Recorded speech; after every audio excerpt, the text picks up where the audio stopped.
नमस्कार, जोहार।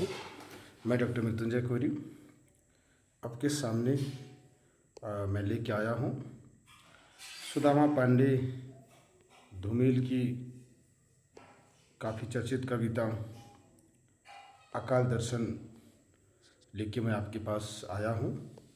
आप देख सकते हैं इस कविता में किस तरह से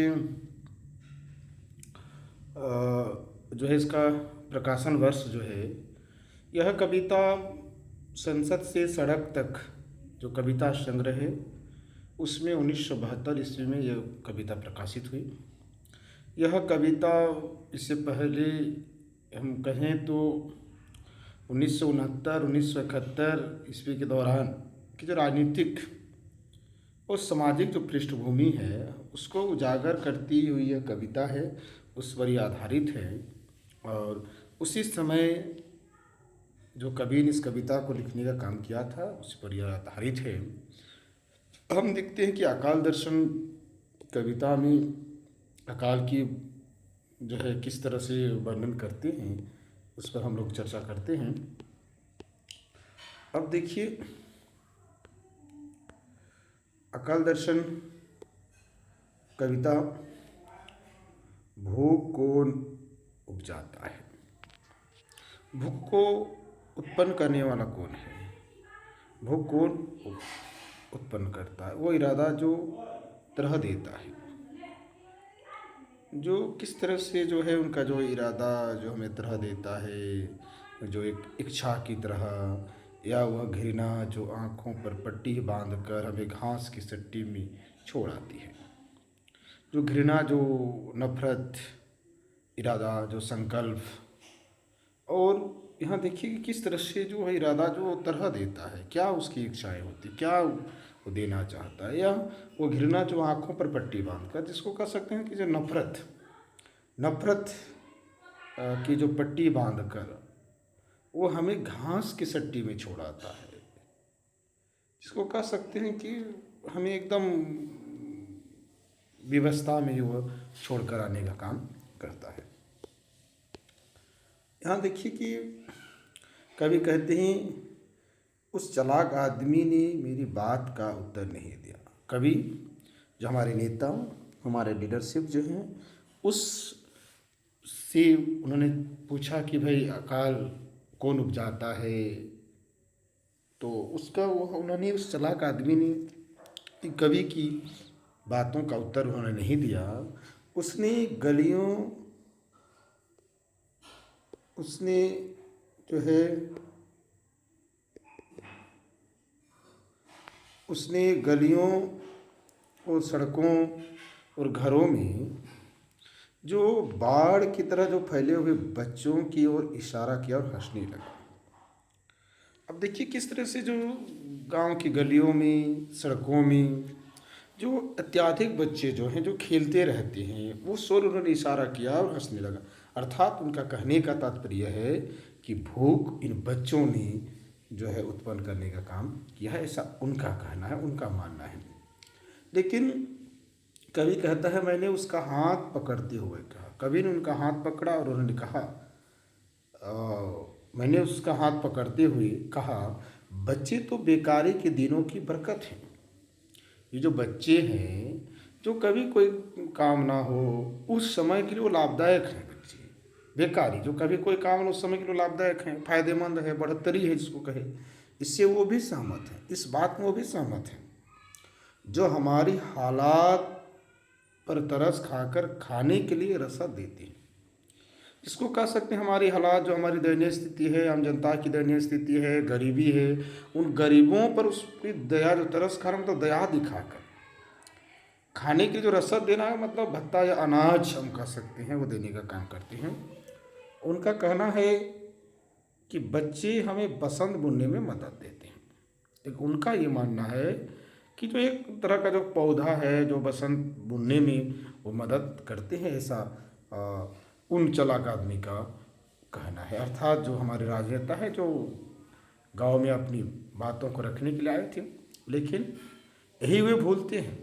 लेकिन सबसे बड़ी बात है यही वो भूलते हैं दरअसल पेड़ों पर बच्चे नहीं, हमारे अपराध फूलते हैं। अब देखिए कि पेड़ों पर हमारे बच्चे नहीं, बल्कि अर्थात जो पेड़ों का बड़ा होना, उनका बढ़ना, तो ये हमारे अपराध, जो हमारा जो कसूर है, हमारा जो दोष है, वो कहीं न कहीं फूलते हैं। इसीलिए कहते हैं कि हमारे अपराध फूलते हैं।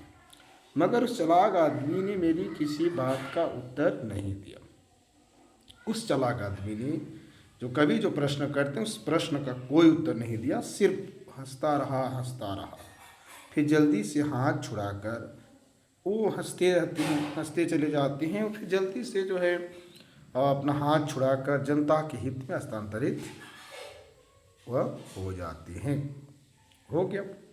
किस तरह से देखिएगा, जो हमारे राजनेता, हमारे जो विधायक मंत्री जो भी रहते हैं, चुनावी के समय किस तरह से गांव गांव, घर घर, गली गली जाकर जो है किस तरह से जनता के हित में वह अपनी बातें करते हैं, बड़ी बड़ी बातें, हाँ मैं ये बना दूंगा, वो कर दूंगा, ऐसा होगा, वैसा, तमाम चीज़ें, बहरहाल जो भी चीज़ें।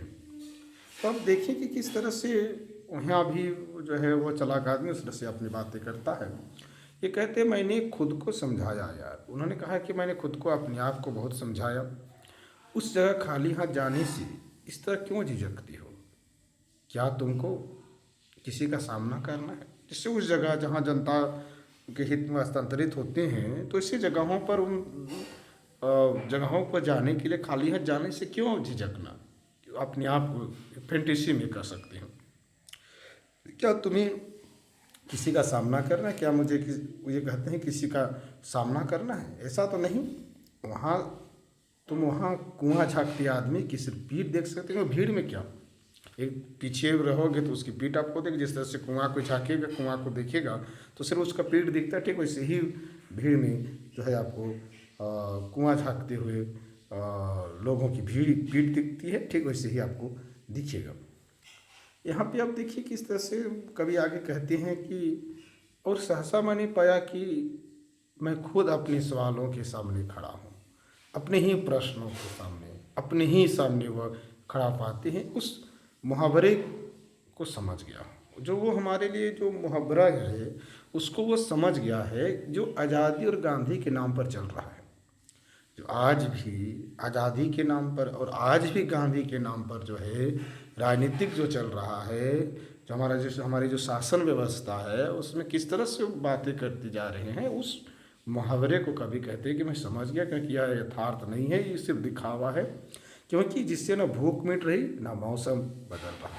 क्योंकि आज इतने दिनों के बाद आप देख सकते हैं किस तरह से ना आज़ादी के नाम से भूख मिट रही है, ना मौसम बदल रहा है, जिसमें हम कह सकते हैं सिर्फ जो अंग्रेज चले गए, मुखौटा बदला, चरित्र जस का तस है, यहाँ कुछ नहीं बदला, ना भूख मिटी, ना मौसम ही बदला।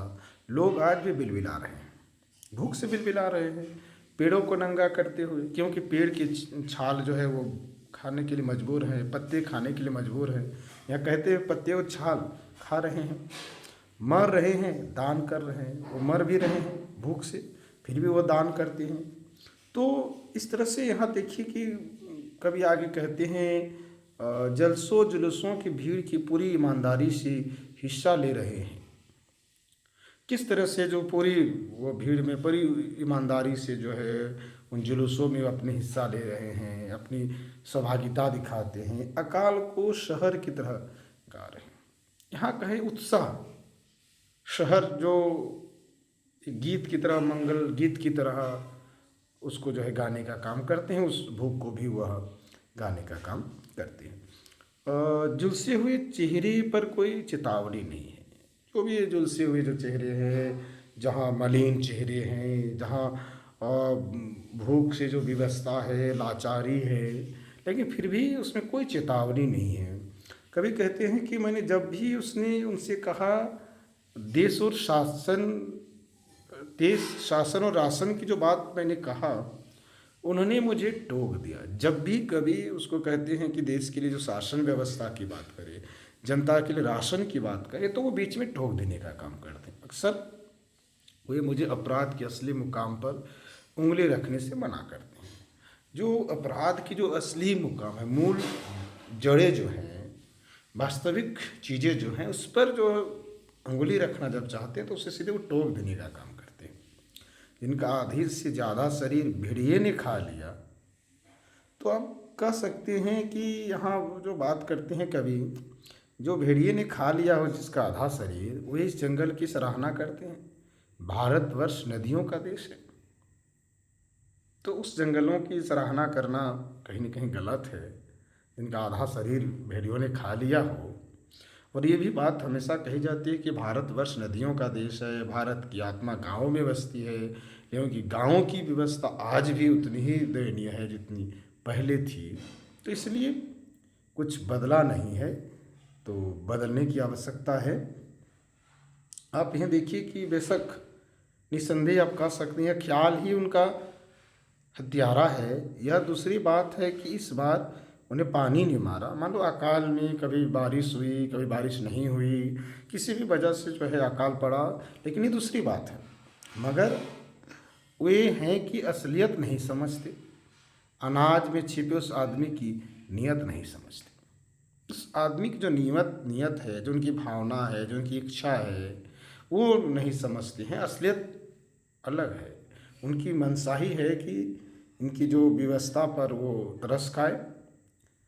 अब देखिए कि जो पूरे समुदाय से अपनी गीजा वसूल करता है, कभी गाय से कभी है से, तो किस तरह से जो है सरकार जो है आम जनताओं से कभी भोली बन की, कभी सरल सीधी सी बन की, और कभी जो है कष्ट से व्यथा से उसको जबरन जिसको कह सकते हैं, उस पर जो अपना जो गीजा जिसको कह सकते हैं, अपना जो काम निकालना है, अपना जो भी चीज़ें, जैसे कि आप अभी वर्तमान में देख सकते हैं जीएसटी वगैरह जो भी तमाम चीज़ें हैं, किस तरह से जनता से सरकार जो लेने का काम करती है, उसी पर यहाँ बातें कही गई है।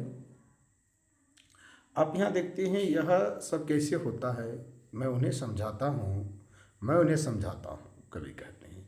वो कौन सा प्रजातांत्रिक नुस्खा है कि जिस उम्र में मेरी माँ का चेहरा झुर्रियों की झोली बन गया, उसी उम्र की मेरे पड़ोस की महिला के चेहरे पर मेरी प्रेमिका के चेहरे सा लोच है। यहाँ आप देखिए कि एक जो उच्च नीच और जो हमारे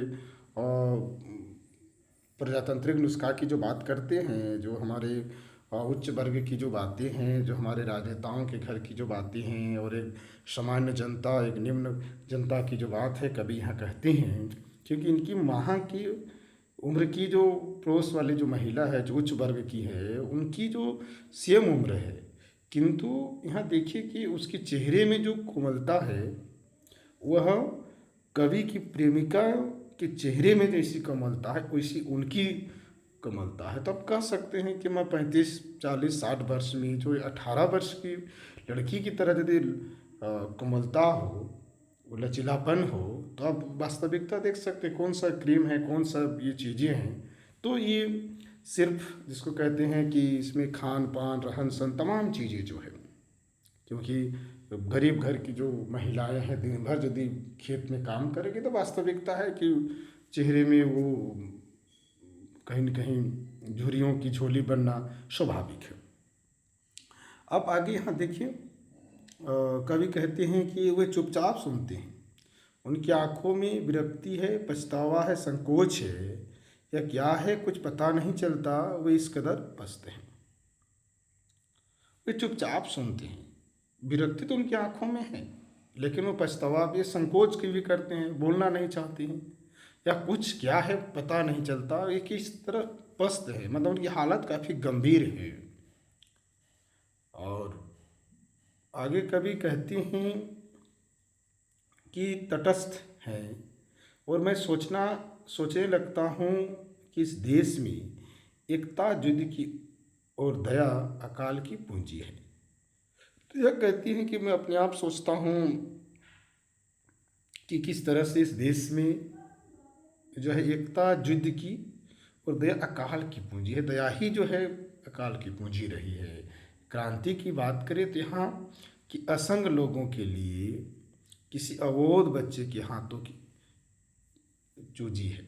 जो अबोध बच्चे जो हैं, जो जिसको कह सकते हैं समाज की परख ना हो, जो हाथों में जो खिलौना लेके अचानक अपने मुंह में डालने वाले, ठीक वैसे ही हमारे देश की जनताओं के लिए जिसको कहते हैं क्रांति उसी तरह से है, जो अपने लिए किस तरह से लड़ नहीं पाते हैं, इस पर जो है कभी जो है उस ओर इशारा करते हैं। तो अकाल दर्शन में आप देखिएगा किस तरह से जो है राजनीतिक व्यवस्था पर जो है करारी चोट ये करते हैं। इसमें कुछ विशेषता के रूप में मैं आपके सामने लाया हूँ, आप देख सकते हैं उनकी जो विशेषताएं के दृष्टिकोण से देखिए तो इस कविता में शोषित वर्ग की जो भूख और व्यथा जो है, जो शोषक वर्ग किस तरह से जो निम्न वर्ग पर जो शोषित वर्ग हैं उनकी जो क्या व्यथा रही है, भूख के लिए किस तरह से वो तड़पते हैं, किस तरह से और पेड़ के पत्ते और छाल खाने के लिए मजबूर हैं, इस चीज़ों को इस कविता में आप देख सकते हैं। यहाँ प्रजातांत्रिक व्यवस्था पर व्यंग है, क्योंकि ये प्रजातांत्रिक जो व्यवस्था है, जो शासन की जो व्यवस्था है, वो किस तरह से जो है निम्न वर्ग पर अधिक से अधिक जो है अलग अलग षड्यंत्रकारी जो नीति बनाते हैं, जिससे उस पर जो है थोपा जाता है, उनकी व्यवस्था पर और व्यवस्था देखी जाती है, लेकिन उस पर उन्हें दया नहीं आता है। यही प्रजातांत्रिक नुस्खा की बात जो है करते हैं, अपनी माता की उम्र और पड़ोस वाली जो है महिला जो है और अपनी प्रेमिका के साथ जो तुलना करते हैं, ये आप यहाँ देख सकते हैं। शासन तंत्र की वास्तविकता, जो शासन की जो क्या वास्तविकता है, शासन किस तरह से होनी चाहिए, कैसे शासन चलानी चाहिए, शासन व्यवस्था क्या होनी चाहिए, इस पर करारी चोट की गई है कवि के द्वारा। यहाँ आप देखिए कि सामाजिक राजनीतिक व्यंग है, जो समाज का जो यथार्थ है उस यथार्थ को और राजनीतिक पर जो व्यंग करते हैं, राजनेता किस तरह से जो उनकी जो नियति है उसकी नियत पर भी यहाँ व्यंग की गई है। क्रांति की तलाश कर सकते हैं कि भारतीयों को, आम जनताओं को क्रांति के लिए जो प्रेरित करते हैं, लेकिन इनसे कहीं न कहीं उस अबोध बालक की तरह उनके हाथों की चुजूजी जो एक खिलौने की तरह क्रांति को कभी यहाँ बतलाते हैं। इसमें यथार्थ चित्रण किया गया है, जो समाज का वास्तविक चित्रण है ये आपको मिलेगा। शोषक वर्ग की उदासीनता, किस तरह से शोषक वर्ग जो है निम्न वर्ग के प्रति जो उनकी उदासीनता है उसको आप यहाँ दिख सकते हैं, उसके प्रति उनकी उदासीनता को अब यहाँ दिखाया गया है। तो नमस्कार, जोहर।